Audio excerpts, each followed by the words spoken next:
खन्थाइनि मुं दुखु गोनां जिउ खन्थाइखौ लिरदों हिमानि बसुमतारी फ्रम गसाइगाव आरो खन्थाइखौ आवरायगोनां सुमित ब्रह्म फ्रम रामफलबिल। फैदो बिदिब्ला आब'नि खन्थाइखौ दान्दिसे खोनासंलांदिनि। बेसेबां दि दुखु गोनां आंनि जिउआ, मानो दुखुल' जिउआव, मानो बिदि जाखो? आंनि जिउआ हावरिया खाफाल, बे आंनि जिउआ बेसेदि दुखु खस्थ'ल'सो, बयजोंबो मुगैजायो। दुखुथिया जिउआ खालि गाज्रि मेगनजोंल' नायजायो।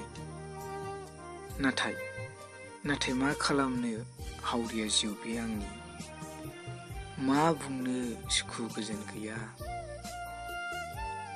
आंनि जिउआव मा जाबावगोन जाखो, रावजोंबो सैजाया, रावनिबो अननाय गैया।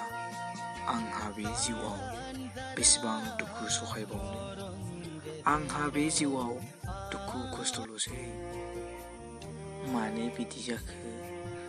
आंहा दिनै आलाय सिलाय जानांबाय।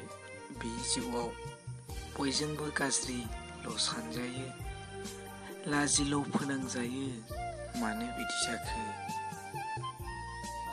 आंनि जिउआव बयजोंबो गाज्रिल' बुंजायो, बेनो नामा आंनि दुखुथिया जिउआ?